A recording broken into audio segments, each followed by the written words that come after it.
So, and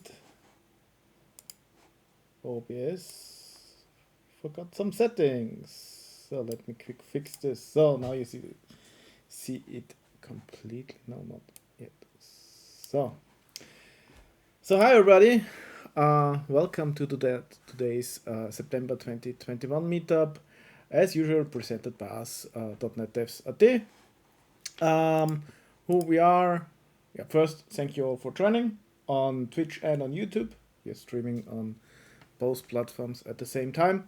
For the new ones, .NET Devs AT is a non-profit organization here in Vienna, Austria, for sharing knowledge about .NET technologies. We have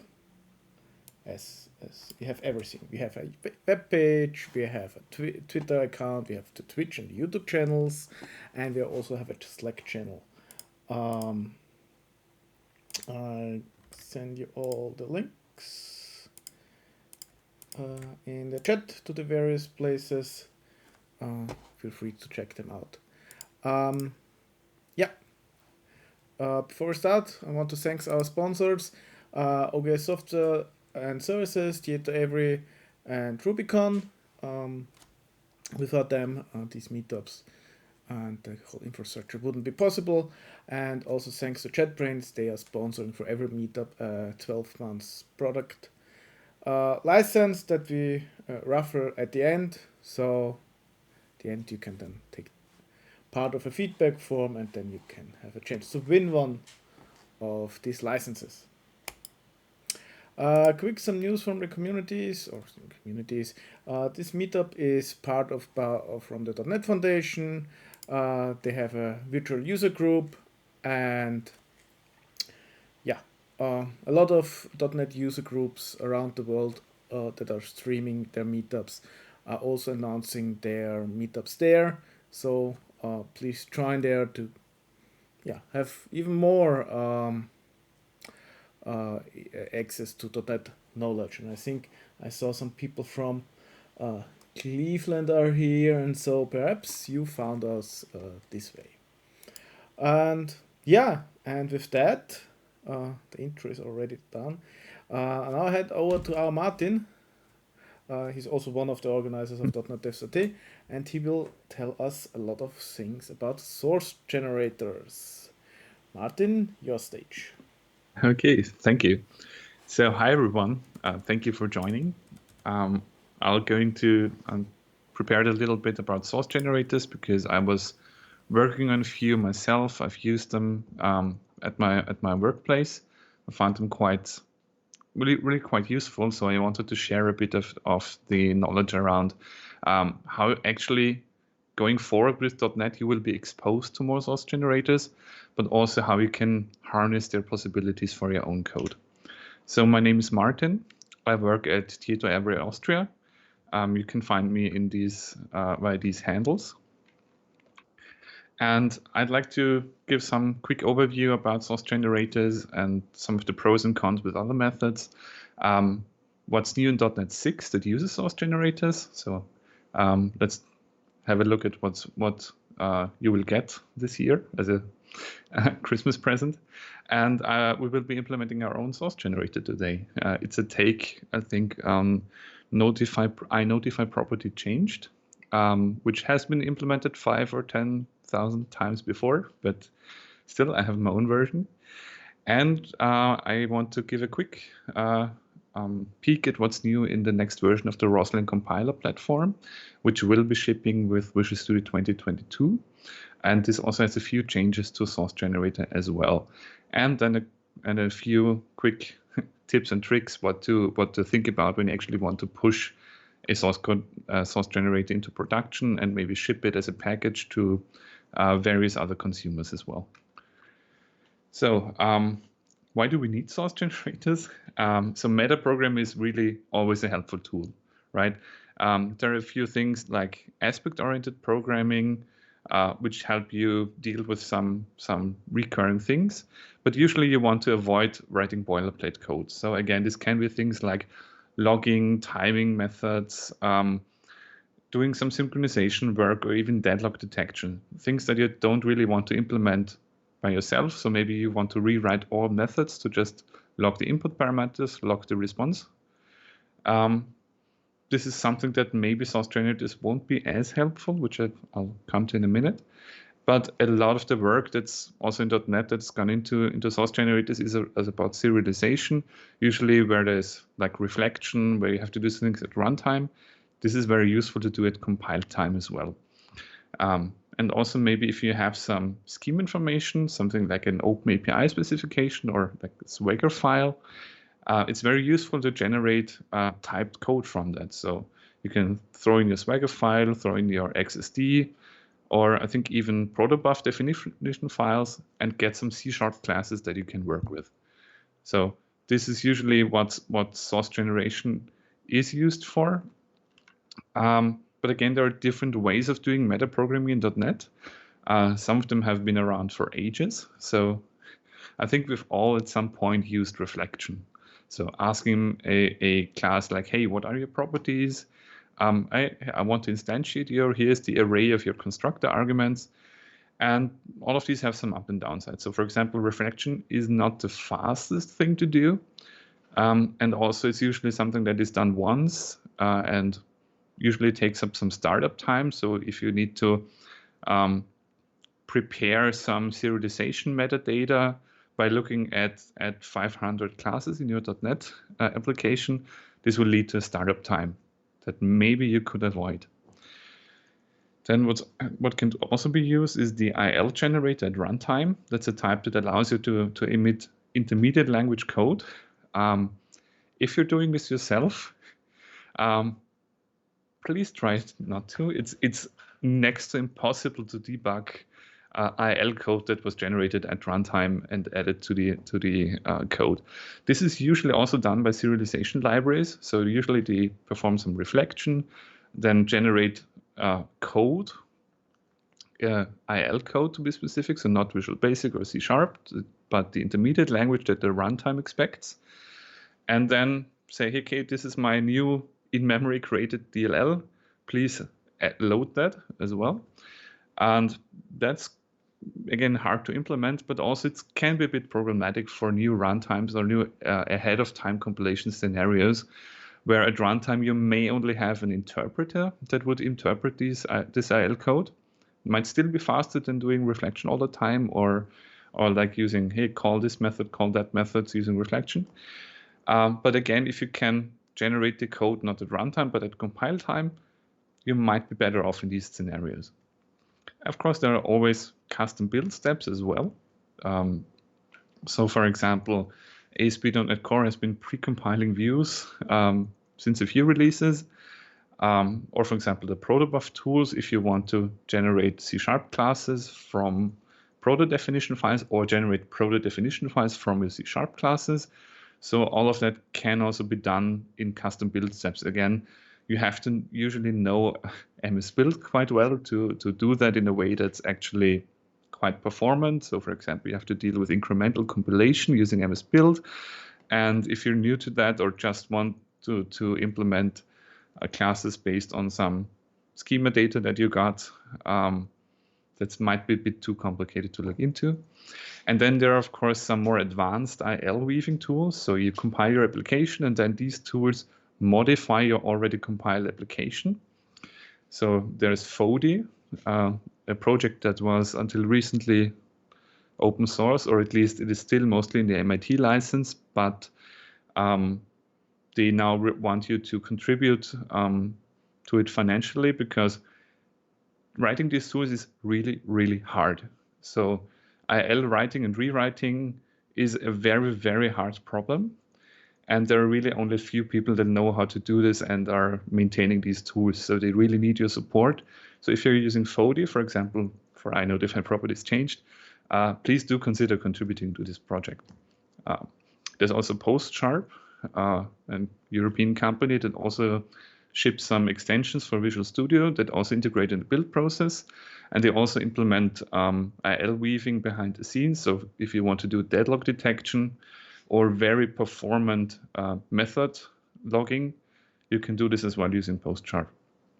And they've also extended, for example, the Visual Studio debugger. So if you're doing IL weaving, you need to extend the debugger so that every step over or step into actually accounts for the modified source code. So that's really a very, very hard problem to solve. So I have a lot of respect for these tools. I would not be able to write one of these myself. But now, since about a year, we actually have a new tool from Microsoft, these source generators. By the way, is my camera still on? Nope.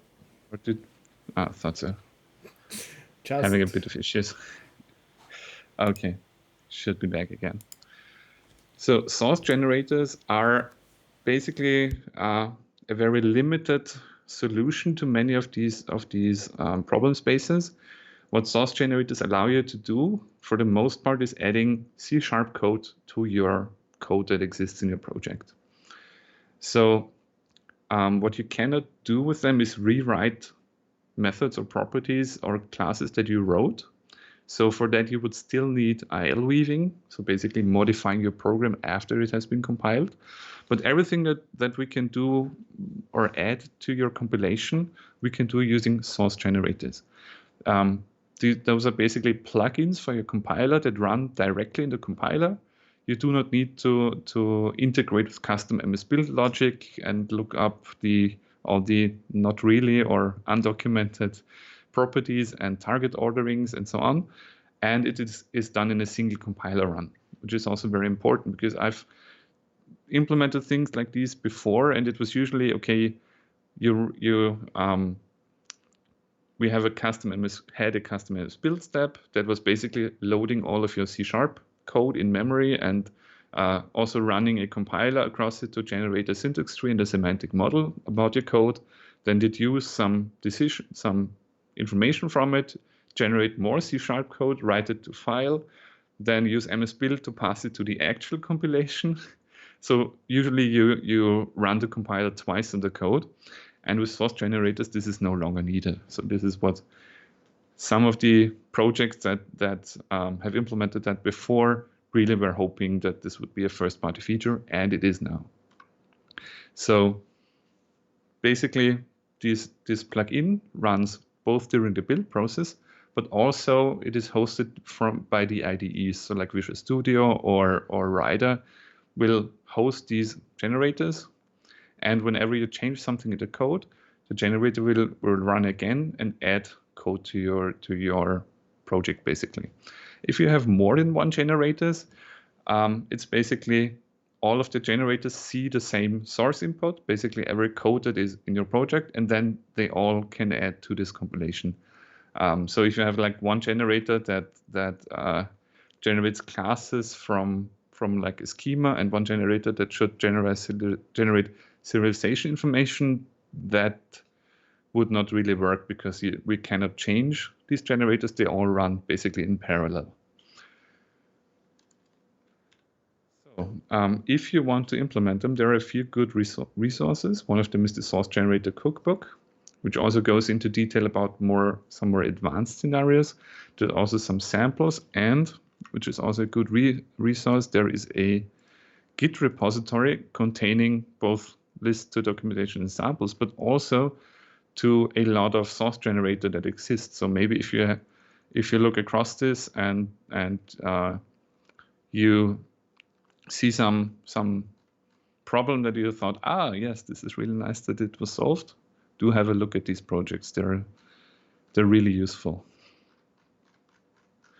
But what I want to do now is talk a bit about how .NET now, a year after source generators have been released, is now finally making use of them itself.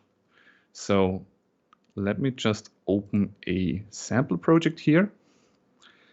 So this is a simple sample project that just reads a JSON file. JSON file contains two people in here, one of them with an H, one without. This is basically a simple record, and then writes a greeting. So we can do that now. Right. Both of us have been greeted.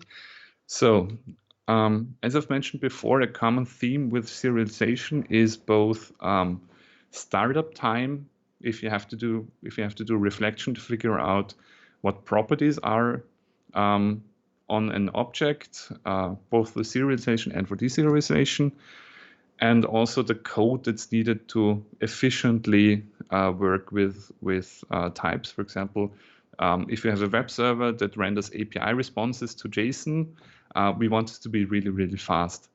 So it's usually done via IL generation, but in .NET 6, which I've now installed the release candidate, we actually have a new option in here. So we can actually implement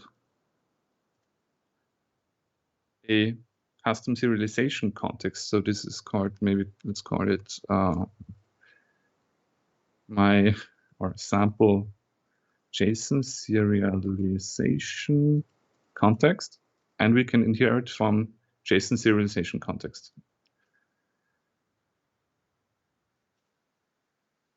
Now,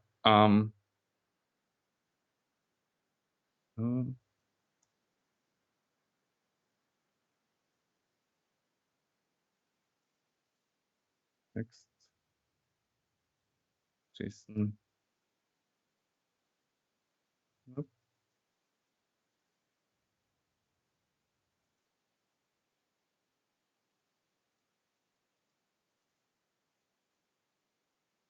All right.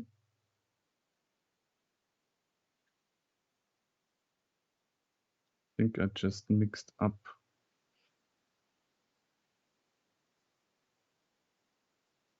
the type, and I also have a problem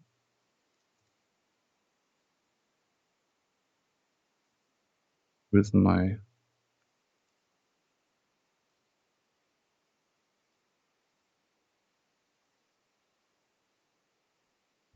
generator Yeah, and your camera. and my camera. That's not good.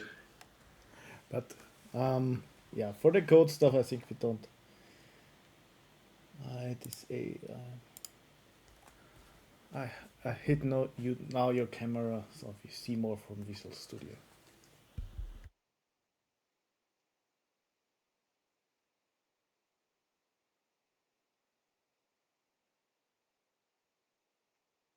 Mm,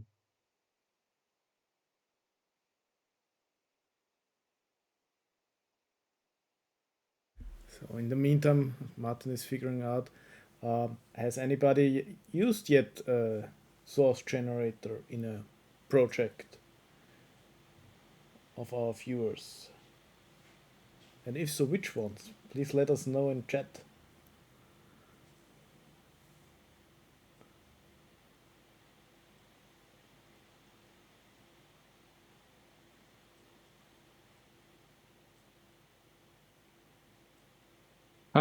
now it knows to using so JSON serializer context. By the way, my internet is not working on the second machine, so I have no idea what's going on there. But okay, there is now JSON serializer context. And what we could do here is basically implement this get type info method. So basically this gets a type. So maybe if I want to serialize a person, I could give it a type info, which contains basically all of the metadata that would be like how to serialize the type and so on. However, I do not want to implement this. I want the framework to implement it for me. So I can use this JSON serializable attribute and say I want to serialize the person. And what should happen now, and sometimes this does not work as well using the preview of Visual Studio.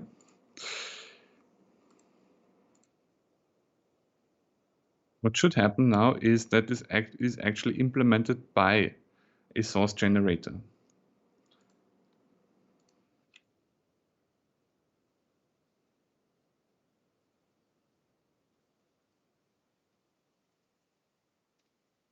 generation mode. And then I can also select what should be generated. So for example, I can generate metadata, basically all of the reflection information. Apparently public, so partial. Again, it is adding code to my project, so it needs to be partial as well. Perfect, now it works. However, it's not showing here.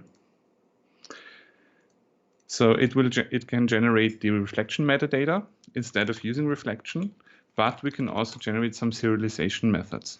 So if you want to have fast serialization, we can use this. It is a bit of a trade-off between things that can be done at runtime. For example, if you're doing more dynamic serialization, if you extend introduce some converters, or you want to change switch based on different context you're using the same models for, this can be a bit of an issue.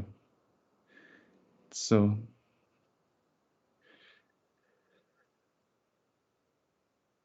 let's see if this actually now, it doesn't really build. No, it succeeds to build, but the IntelliSense doesn't show me yet. The idea is that I should be able, I probably need to reopen the solution again. I should also be able to look at the generated source. There it is.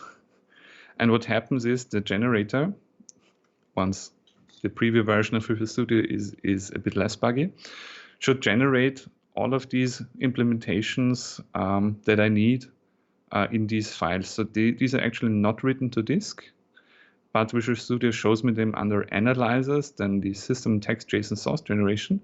And I actually did not add anything to that project. So this is in any .NET 6 project.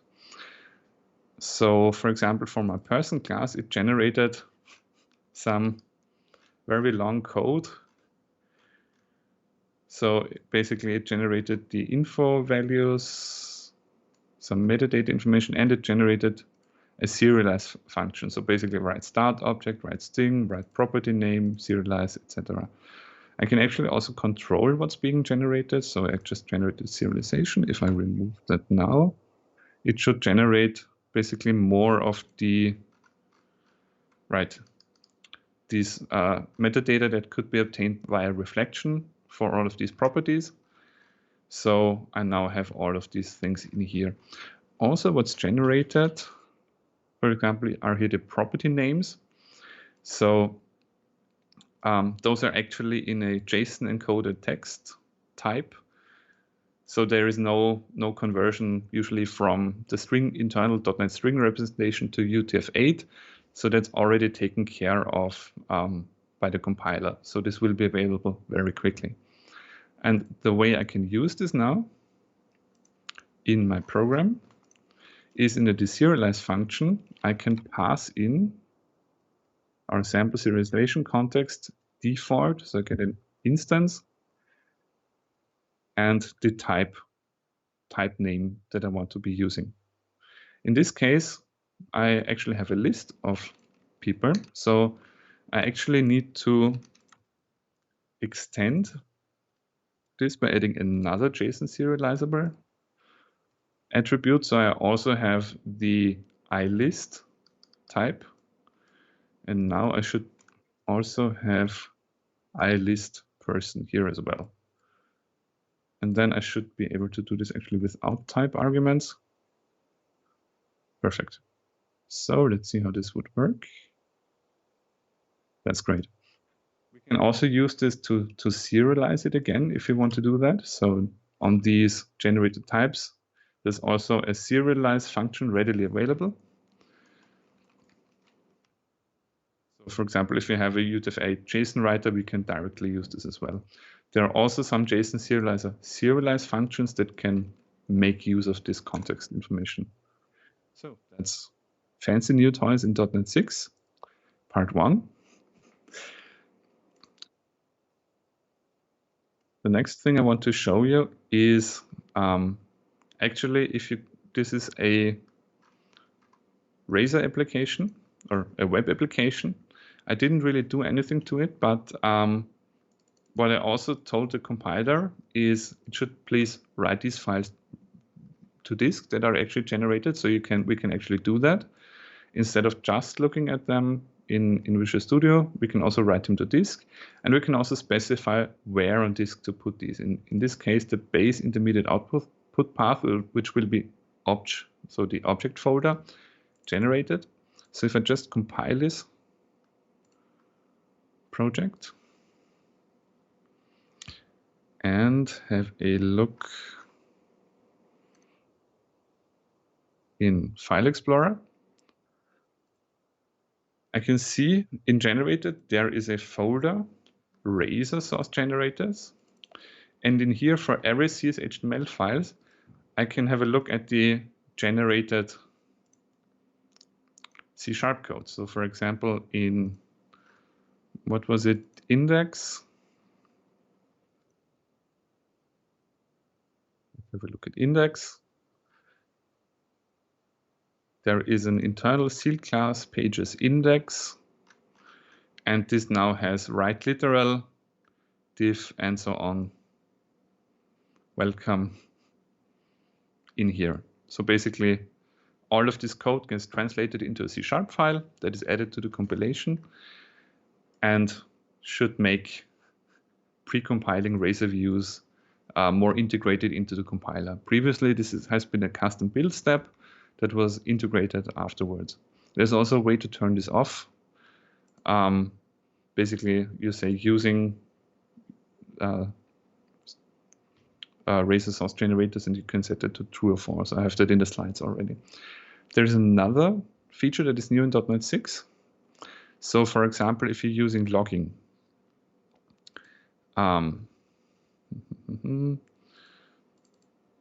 error. For example, if I want to inject, there's already a logger in here. So if you want to do something like logger, log information, and so on, you would usually have like a template. So hello,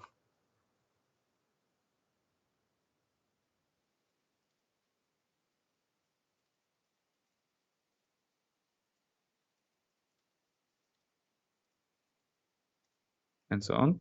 And what the logging framework does behind the scenes is parsing this string to find these brackets and to do the actual string interpolation.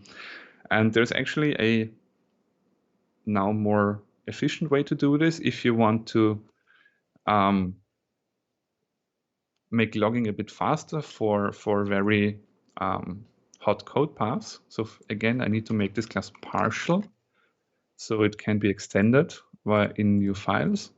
And what I can now do is create a public method that is also partial. So it will be implemented somewhere else. Void log greeting, and I want to pass first name, last name. And then I can use a logger message attribute, which is new. And I can specify some things here. So for example, the lever can be information. I can also set event IDs. For example, I can set event ID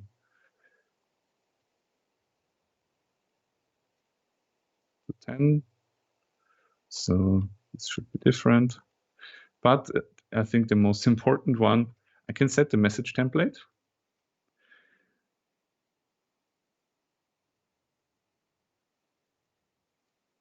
And then I should be able to call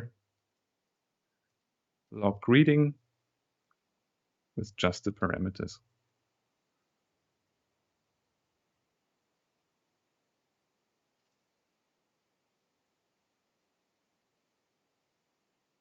Right, it succeeded to build. And if I then have a look at this generated folder again, I see there's a new folder in here, Microsoft Extensions Logging Generators. And in here, yes, I trust you. It generated this log greeting methods, which also calls if logger is enabled and so on, and at least allows me to spare me at least the this is enabled check, and also it generates this call to define log message with all of these arguments, with basically create an event ID, also with the name of the method and so on, and implements this partial method in here. So this is also quite useful, can make your hot code pass a bit faster, and also spares you the logger is enabled checks if you actually need to do these calls in the first place. All available in the latest versions that will release somewhere in November. So, quick recap. JSON source generation helps you to pre-generate some optimized serialization logic or some data access model, which is basically the reflection stuff. There are a few pros and cons in here. I'll just leave the link to the table. Basically, there are some features that work with one and some that don't work with the other version. There is a source generator, which is also enabled by default. So if previously you've been doing some build steps to generate Razor sources, there's also a way to disable it and use the previous versions instead. So there's this flag if you run into any problems with it. And of course, there's the Microsoft extensions logging source generator that can generate basically the log messages for you. By the way, this also works for static methods. So you can also have your log class. And if the first argument is the iLogger, it can be static as well. Otherwise, the source generator will look at your class definition and see if it finds a field that implements iLogger or iLogger of t, which it has done now. So let's maybe have a look at how we could actually implement one of these generators on our own. This is my second demo. So in this case, I've prepared a view model class and an interface for it. In this case, I want to have a person view model with a first name and last name. I want to have a class that implements basically this interface, but I also wanted to implement iNotify property changed. So I can register to a property changed event, and in this case, write to the console every time one of the properties changes. So this is usually some tedious code we would need to generate. We would have to generate, or we would have to write the event, the property changed event, and we would have to write property setters that on every set would also trigger this property changed event. I think this is something that we've all tried to avoid at some point, especially for SAML development. But let's have a look at how to automate that. So what I need to do is create a new project. In this case, we want to use a library.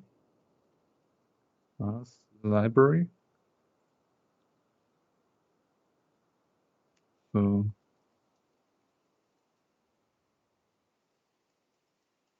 our source generator library. In this case, it actually can't be .NET 5 or 6. It has to be a .NET Standard 2.0 library. The reason for this is it also needs to be loaded into the IDEs that you would be using. And some IDEs like Visual Studio don't yet run on .NET Core or .NET 5 and higher, but use .NET Framework.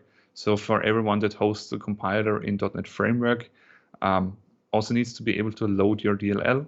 So it has to be a .NET Standard class library that is still compatible with .NET Framework. So in this case, I want to have our property changed generator. And what I need for that are some NuGet packages. So I basically need the Microsoft compiler platform named Roslyn, which doesn't have in the package name. It's called Code Analysis C#. So,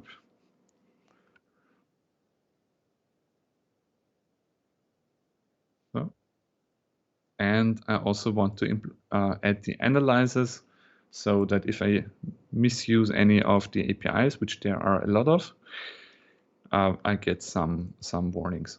Right, so now I should have access to Source Generator.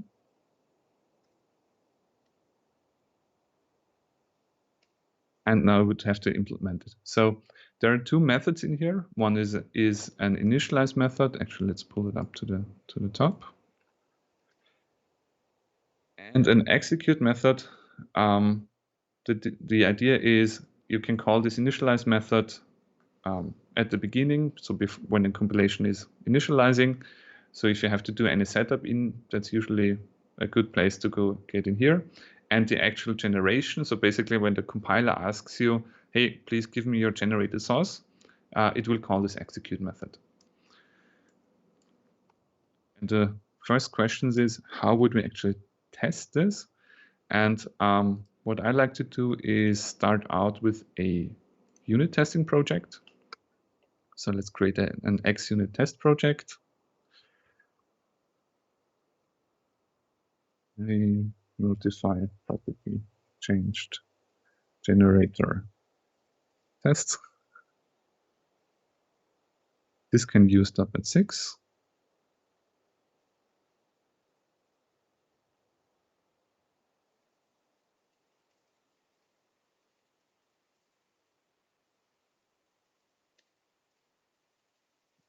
And what I want to do in here is basically set up a compilation that can use this generator. So if I just set up the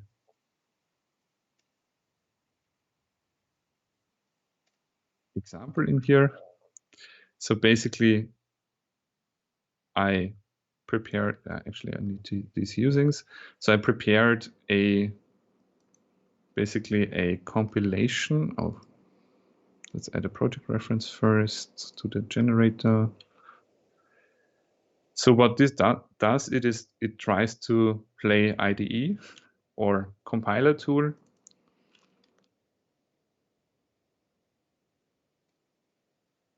and tries to set up a project and create an environment that is able to compile some source code.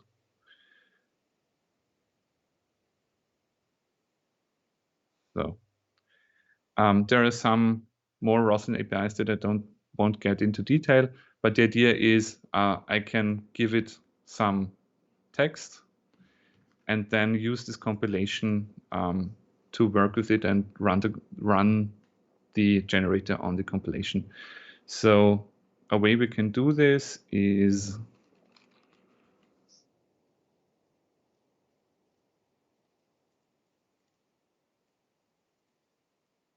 given person model example.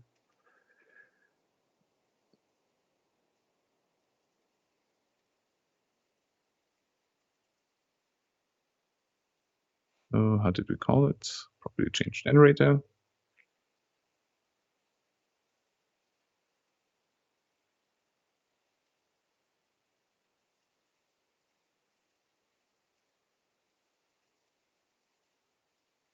So, and the main type is the generator driver.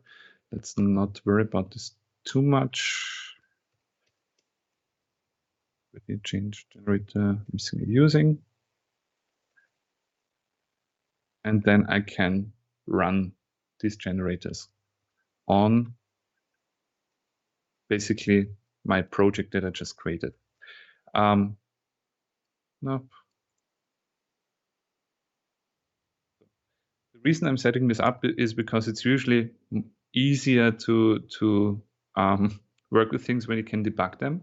And debugging a source generator is a bit difficult to say the least. So if you actually want to know how everything looks that is in here, it's good to set breakpoints. Right out of the start, what I can do is basically I want to add the attribute in there as well. So if I want to have this auto notify attribute, yes, I could generate some DLL and supply it in a NuGet package and remove the reference to it, or make sure that this property is marked in a way that the compiler knows, oh, if I'm not running in like a special debug mode, I can just remove this code. A good way is to actually add this as a C# file to the project that declares this auto notify property. So for example, if in this initialize method, I can actually already add some code to the compilation. So I can register for post initialization. So again, this context, I can access a few things in here. Basically, I can only register for post initialization, or I could register a custom type that basically implements some kind of visitor pattern that looks at parts of your user code that it's interested in. However, the more interesting method is this execute method, where I basically get access to all the context that the compiler has access to. For example, I can look at some of the compilation options. I can look at additional files that have been passed to the compilation. So this is usually where maybe if you have a protobuf file, we could look at the protobuf file or the XSD file. I can access what's called the compilation and look at all the syntax trees. Basically, every C# file ends up as a syntax tree. So I can look basically for all the files. I could use a for each over that and look at each file and traverse all the syntax that it is in the code. However, let me first make sure that this actually works. So if I add a project reference now from my main project to the generator, there are a few things I need to change. First of all, this is not a reference that just references the code.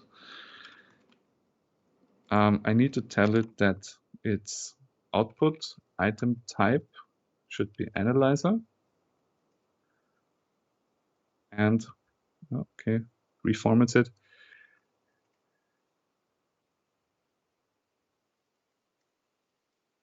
And I also need to tell it that it's the project that I'm referencing is not basically something that is a compiler input or an actual compile time or runtime dependency.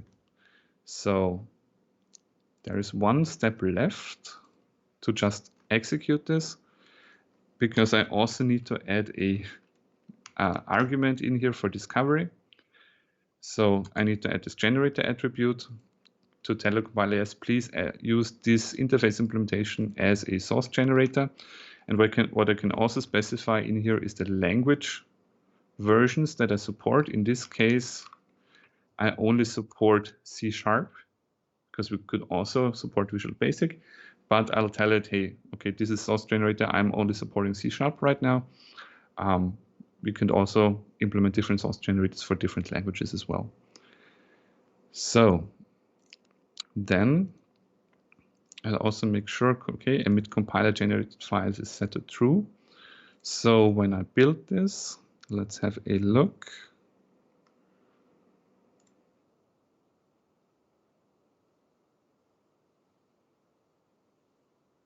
Generated, I notify property change source generator, and okay, maybe this is a leftover. Yes, this is from yesterday. This is current. I generated basically this C# file that I didn't want to open in Visual Studio. Perfect. So this was added to the compilation. So quick note, this again won't show up in Visual Studio immediately because Visual Studio will only load the analyzer once if it's loaded in this way. So whenever I make changes to the generator, I need to close the solution and reopen the solution for things to take effect. This is also why I think it's really easier if I I use a unit test and debug from this unit test, where I can also specify my code. So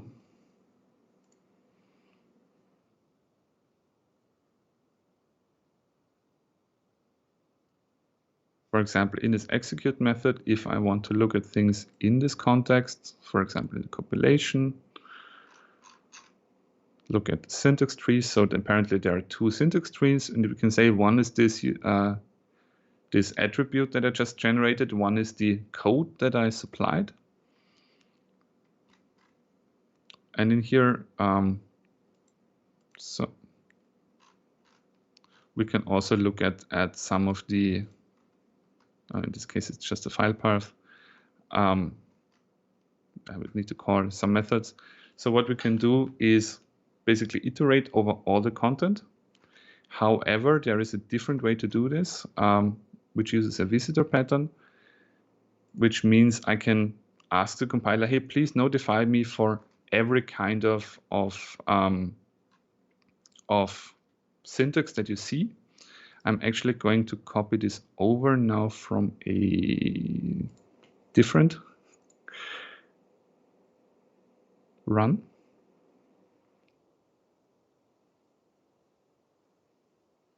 Or just show you in a different run. It's probably easier.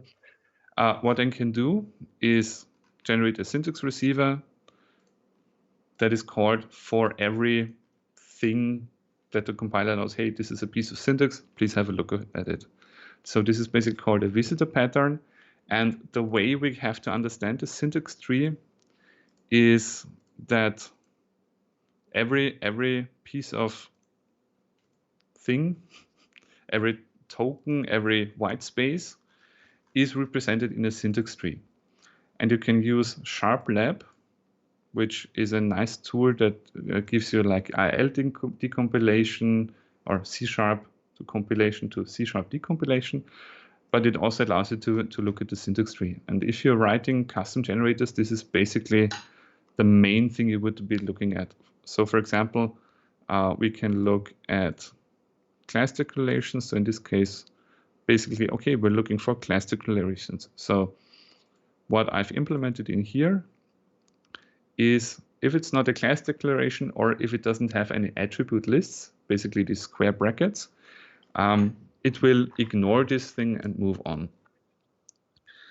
Then what I have to do is switch from the syntax model, which basically is really only the text just parsed, to a semantic model, which has a more deep understanding of what's going on in there. So for example, if I write an interface name, it already has an idea of, okay, this is referring to a type, this probably this type, and so on. So using this semantic understanding, I can do some more filtering on the semantic model, I can filter, okay, does this type have attributes, or iterating over the attributes and make sure, hey, is this exact attribute that I was looking for? Again, the syntax tree would only see auto notify.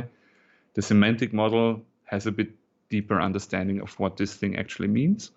And also it resolves me the value. So for example, it doesn't say, hey, this has a type of syntax. No, it tells me basically this constructor argument value is also a name type symbol that I can later use. So in this case, I'm just collecting things that I need to do. I've created a custom type here to do that. So basically, I want to generate the implementation for a type and have a list of these interfaces that I need to look at, because basically I want to use these interfaces as a recipe on which properties I actually want to generate. Then I can call context register for syntax notification, say, okay, this is the thing that I want to register in the compilation that will run in the IDE, that will run during compilation.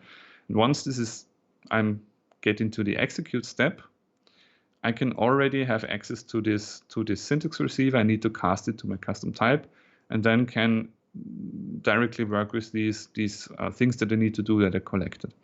Also note that for some things we actually need to have a more deeper understanding of what the user actually, how the user has configured the project. For example, I need to look into nullable reference type options. So for example, if we're using these nullable reference types where I have to distinguish between string and string question mark, or other places where I may need to initialize a property or set it to null exclamation mark if I'm really bad, which I was in this case. And then I can generate sources. The way I'm doing this is I'm generating strings, generate implementation, generates a string, and then I can call this execution context, add a source with a name, and then basically wrap the string in a type called a source text, which also specifies an encoding. This is actually needed if you want to be able to debug your code at some point. And in there, it's basically just using a string builder. Also checks if the type is actually in a namespace or not. So if it's like a top-level program, we would actually be in the global namespace, which is also a namespace, but you can't really use the namespace syntax for it, which is a bit tricky.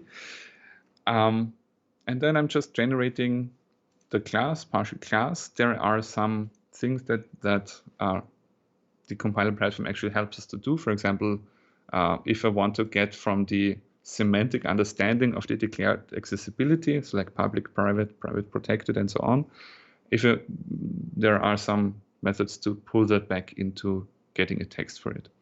There's also a nice, if you ever need it, there is a nice type called a syntax factory, which helps you to generate things like an accessor list and so on. So if you feel that your code is too much of a text editor rather than a program, you can also use this syntax factory to generate a syntax tree, which you then can basically render into this string. The good thing about this is you have a harder time generating invalid code, but you then also have a harder time basically understanding that code. I've run into that, to say the least. So, and what I'm doing here then is generating this property changed event. In this case, I need to know if the compilation that basically our end user has set up, so the project that I'm generating for, uses nullable reference types with annotations. I could also emit something like nullable disable.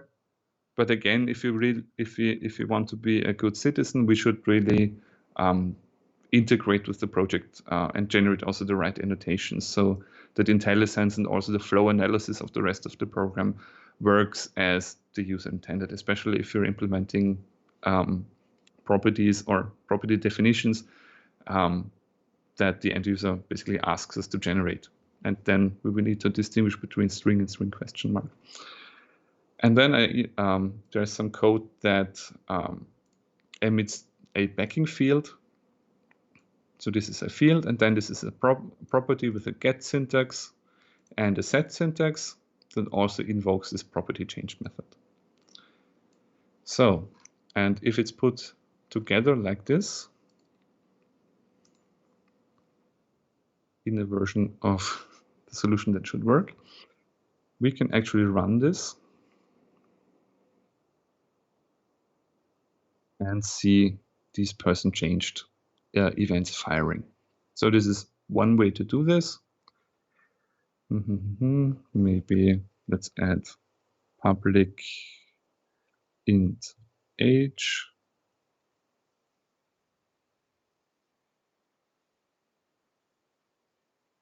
Did nothing with the implementation.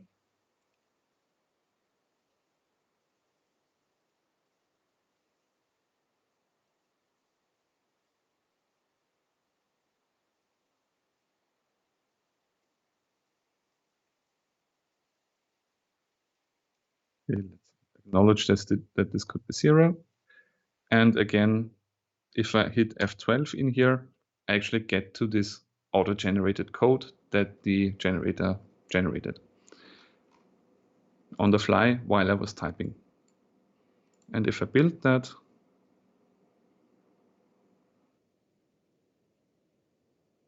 we also have this in here and another line. So that's one of the ways generators can be implemented. What I encourage you also to do is testing it. The way this can be done quite easily is using the verify library. So there is a NuGet package that's called verify source generators. So verify, the idea is it's basically half automated testing. So you write a test, you don't really write any expectations, you just say, hey, please verify this output. And this then integrates a bit with whatever IDE you're using or print some information to the console. We also need to write a module initializer to set all of this up. But the way I can do this is, as I've shown before, generate this compilation, call verify, and what will happen if we change something, for example, if I change this to a different syntax. For example, I want to use expression bodied members in here. And when I then want to run this test,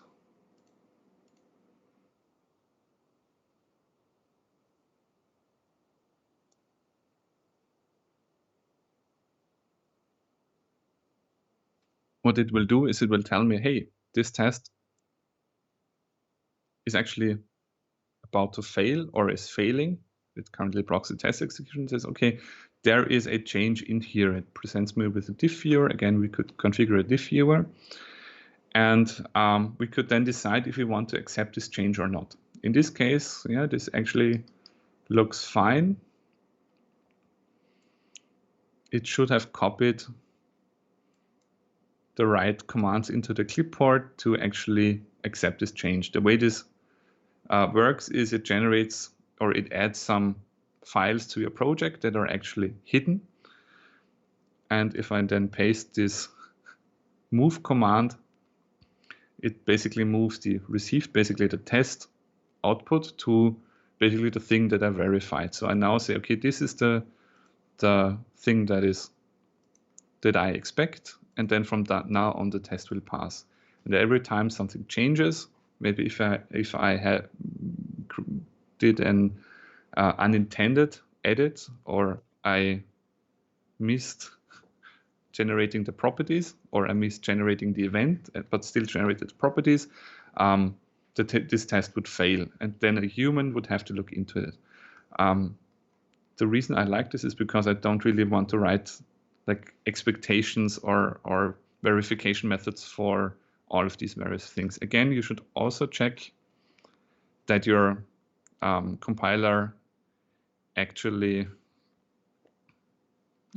wrong instance, that the compiler actually generates compilable code.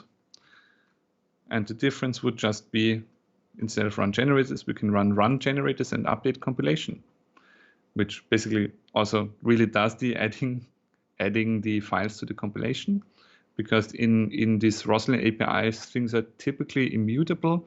So if you want to change something to the compilation, you actually get a new compilation, in this case, our updated compilation. And then we can try to generate a DLL from our code and then look if the success is true and if we have generated any diagnostics. So for example, if you have some nullability or null reference type kind of warning diagnostic, this would also show up in here. So if you want to make sure that we don't cause any compiler warnings, also a good thing to test. So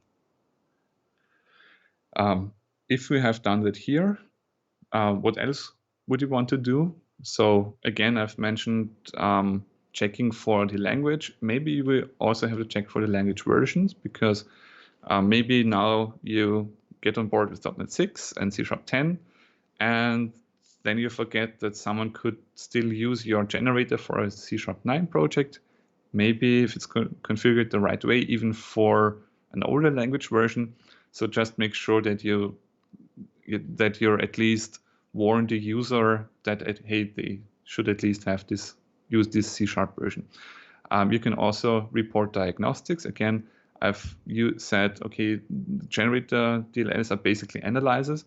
So you can use all of the features that an analyzer could do. So you can also report diagnostics so that your error message or warning would show up as a build warning or build error during a build or in the IDE.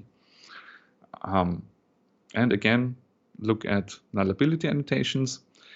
Also, a good tip is once you start using the generated code in actual, especially enterprise projects, you will usually have some other analyzers that look at the generated code because they can look at all the code. And if it's not starting with this auto-generated marker, it would say, okay, you're not following our code style conventions. Please change that. That would not be a good thing. Again, this is only for things that look at the complete output after code generations. Depending on which tools you use, they could look at the generated files or not. Again, there are also some ways to configure your generator if you have some switches that you could set.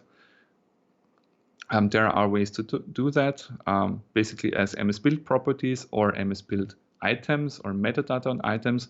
I'll just refer to the cookbook. They have a very detailed explanation of how to do this if you need it. And again, you can pack it as a NuGet package and ship it to your consumers. Also be aware that there are now different compiler versions. So there are things that I'll show you in a minute that are new in Roslyn 4, which is basically used in Visual Studio 2022.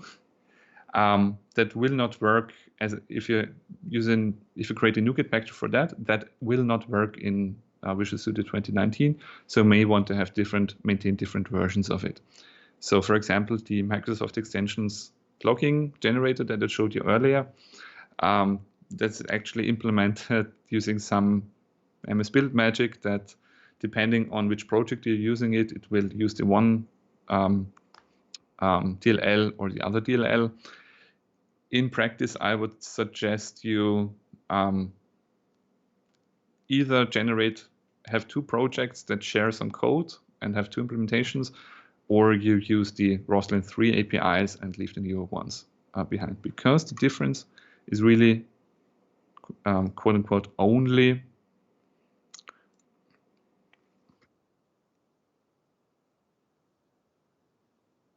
that these compilers are a bit more incremental. These generators are more incremental.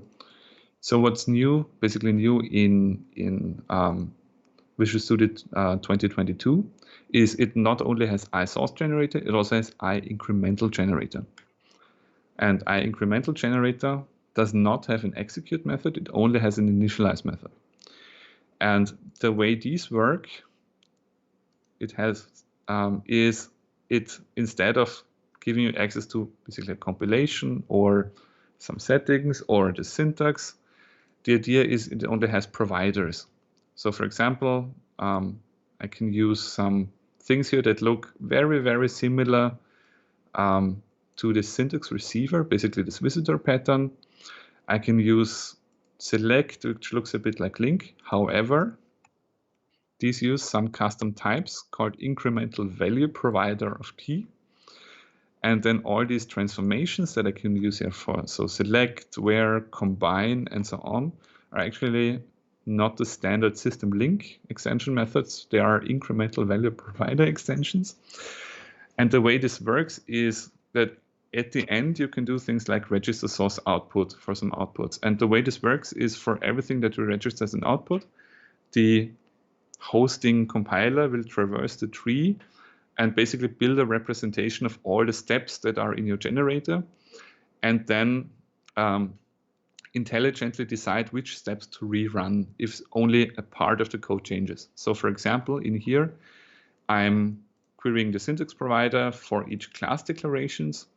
So if you change some code, if you type in the IDE, you change a class declaration, then maybe all of these are rerun, maybe only one of them is rerun. But again, if we do not change anything in our implementation to generate method, the idea is it would not run our later steps and not update the C# file. So there are ways to do this incrementally now. The documentation is still not written for these APIs, and also the design document doesn't really match what is available now. But again, this is coming in Roslyn 4 and should make at least the generators that run on your large projects a lot faster.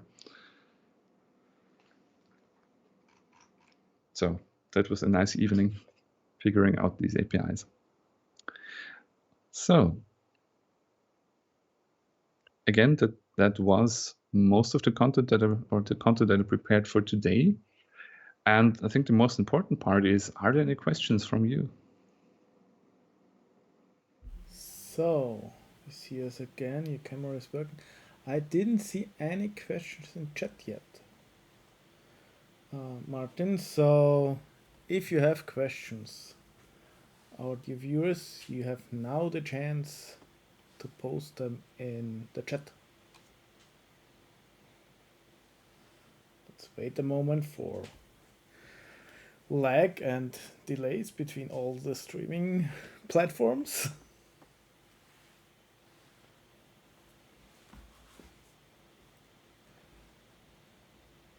So, I got one. When to use vanilla iSource generator and when to use the new incremental generator, or is the new one always better? So, well, new one is fancier.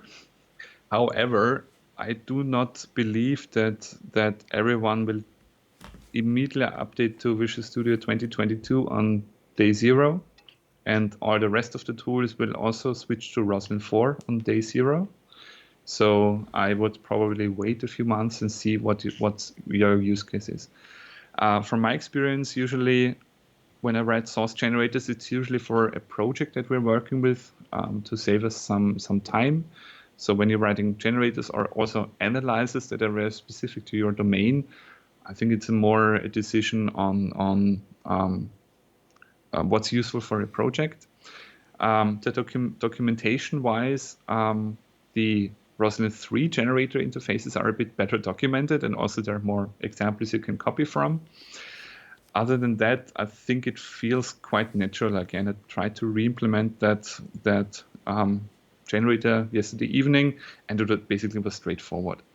But again, if I then packed this up as a NuGet and shipped it on NuGet, everyone that uses Visual Studio 2019 would be mad at me because they couldn't use it. And 2019 is also the old .NET SDK versions. Exactly. So this basically is the version of the compiler that either the SDK and or the IDE that you're using uses to host your generator or your analyzer assembly, to be more specific. Good, thank you. So we got 2 next questions in the meantime. As the generated output is defined as a string, do you know why it is limited to CS files only? So, well, this is actually also something that was an idea for the new Roslyn 4 features.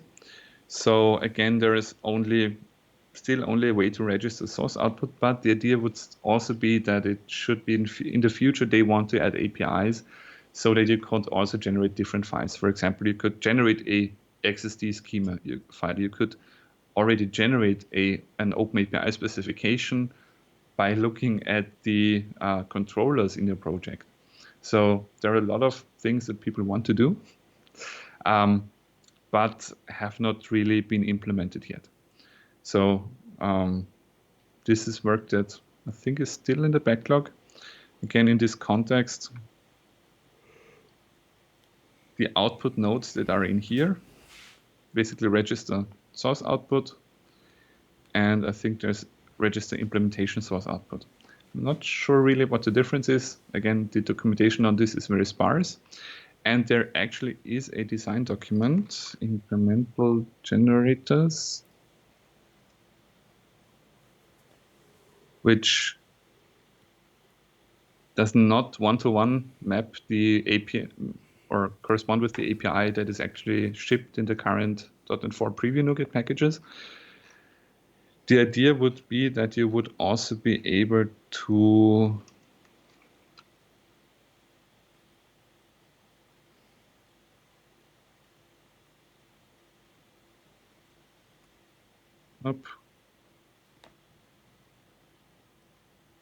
for example, output artifacts or embedded files. Again, currently it's still only sources, but the idea would be that these new Roslyn 4 Plus interfaces will also get these new APIs. I'm not sure what will actually end up in the product. I did not follow these. And also about, I think I'm seeing the next question now, if there is a way to remove the constraint that the source generators cannot be stacked. So because I mentioned having them see the output of each other, I think that was also a proposal that was thought of for these new APIs, that you could define an ordering. I'm not sure if this is still on the roadmap. The thing is, it's very difficult to do this correctly or in a way that is not confusing.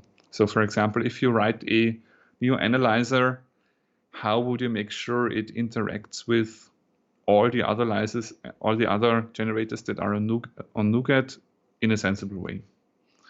And there are some ways to do this.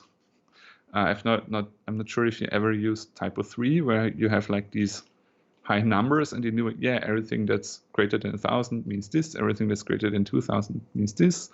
And so my number, I'm choosing 1,322 because it fits nicely with some of the other things I look into. So coming up with these ordering that people agree on is just hard. So I'm not sure how this will work in the future.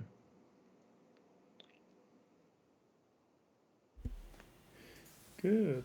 Thank you, Martin. But any questions, new questions in the meantime? So, but again, if I'm seeing if I now ship this project as a NuGet package, again, the description on how to actually do that properly is in this cookbook that I linked to. The way we would use it is, instead of this project reference, I would just have a NuGet reference, basically a package reference, and I could just go ahead using auto notify, add this property, and be done with it. That's all I would need to do. Cool.